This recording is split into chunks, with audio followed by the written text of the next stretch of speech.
Welcome to Digest of All Conversations. Right, today we're unpacking a genuinely mind-blowing explainer based on the work of Dr. Gabor Matè. We're going to be looking really closely at how our deepest, completely unhealed wounds actually dictate pretty much every aspect of our daily lives. No time to waste, let's dive straight in. Have you ever completely ignored a strong gut feeling and just massively regretted it later? Look, we've all done it, haven't we? You get that terrible physical knot in your stomach, you completely ignore it, and boom, it ends up being a huge mistake. But what if I told you that ignoring that gut feeling isn't just some random error in judgment? Actually, what if it's a deeply ingrained survival mechanism that's been wired into your nervous system literally since childhood? Well, this explainer is going to show you exactly how that works. Here's our roadmap for today. We'll start by looking at the true definition of trauma, then why we're marrying our parents' dysfunctions, the clash between attachment versus authenticity, how stress hacks the body, the real root of addiction, and finally, healing through awareness. Right then, Section 1, the true definition of trauma, redefining the wound. So, to really understand our adult patterns, we first have to completely change the way we view trauma. It's a buzzword that gets thrown around quite a bit lately, I know, but Dr. Matè offers a perspective that is just incredibly sharp. He says trauma is not the negative event that happens to you. Rather, trauma is the internal wound that hasn't healed as a result of that event. It's a massive distinction, really. Think of it a bit like a physical injury. Say you take a blow to the head. The blow itself isn't the trauma. The trauma is the concussion you develop and the heavy psychological defenses you build around it. So it's about what happens inside you, not just what happened to you. Moving on to Section 2, marrying our parents' dysfunctions or seeking childhood love. Now, this is where things get truly fascinating. If you've ever sat there and wondered why you keep ending up in the exact same toxic relationship dynamic, well, this explains it perfectly. It turns out we unconsciously seek out partners who trigger our childhood unhappiness, purely because we're searching for the love we didn't get. Sounds completely backwards, doesn't it? But we subconsciously marry our parents' dysfunctions. We're basically seeking out a familiar emotional environment to finally, win that specific type of love. Meaning, if you desperately wanted love from a really unavailable parent, you will unconsciously be drawn to a totally unavailable partner. It's wild. And because of this incredibly deep wiring, your body often reacts physically to relationship tension. Dr. Matè even noted this in his own life, saying, "When I was being dishonest, my wife would get a neck pain, literally. The intestinal tract is very responsive to relationship. Your body quite literally keeps the score. You've got this major nerve, the vagus nerve, connecting your brain straight down to your organs. When there's relational distress, it acts up, giving you stomach aches or sudden cracking neck pain. Your body is properly picking up the truth way before your conscious mind even registers it." Which leads us nicely into Section 3, attachment versus authenticity, the ultimate dilemma. This brings us to a fundamental psychological tug-of-war that dictates, well, pretty much all of our adult behaviors. Getting your head around this is an absolute game changer. Just picture a set of scales. On one side, you have attachment. That's your biological, totally non-negotiable drive to stay close to a caretaker so you don't literally die as an infant. Then, on the other side, you have authenticity, which is being in touch with your gut feelings and expressing your true self.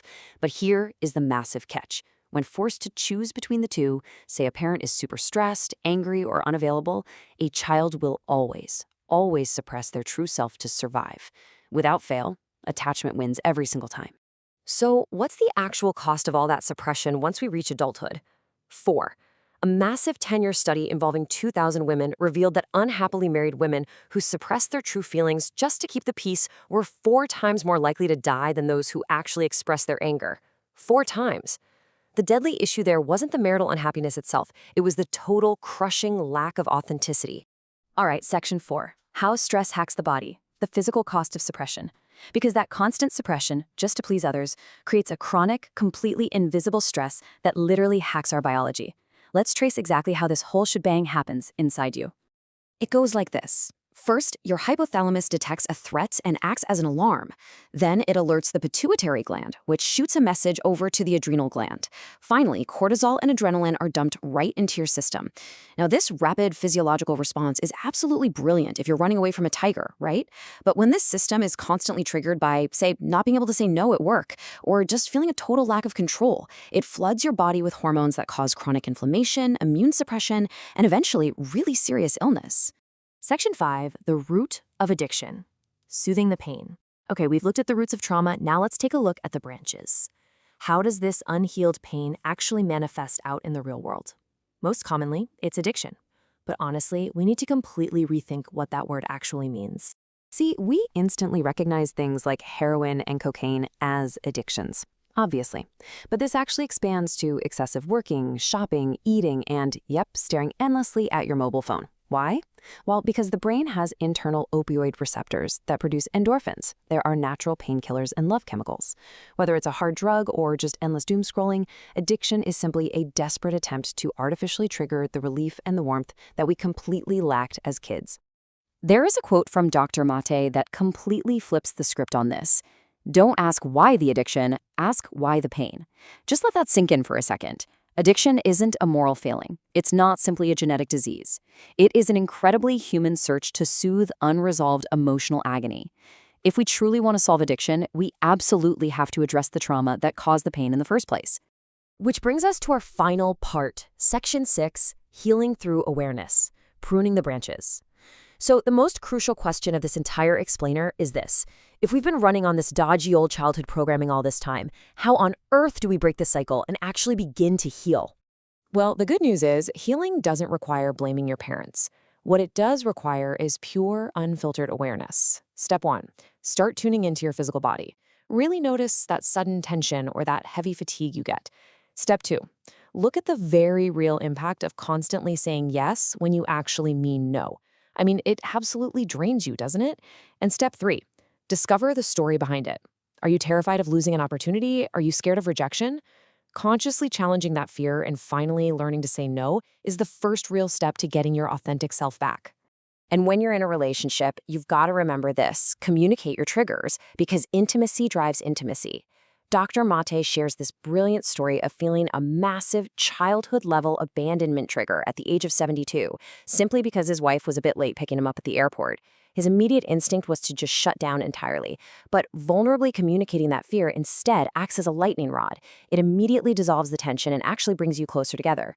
So I want to leave you with a final, slightly provocative thought. What are you currently not saying yes or no to in your own life? Have a really deep think about where you are sacrificing your true self right now, just to keep the peace. Reclaiming your authenticity is genuinely the greatest gift you can give yourself and the people you love. We'll see you on the next episode of Digest of All Conversations.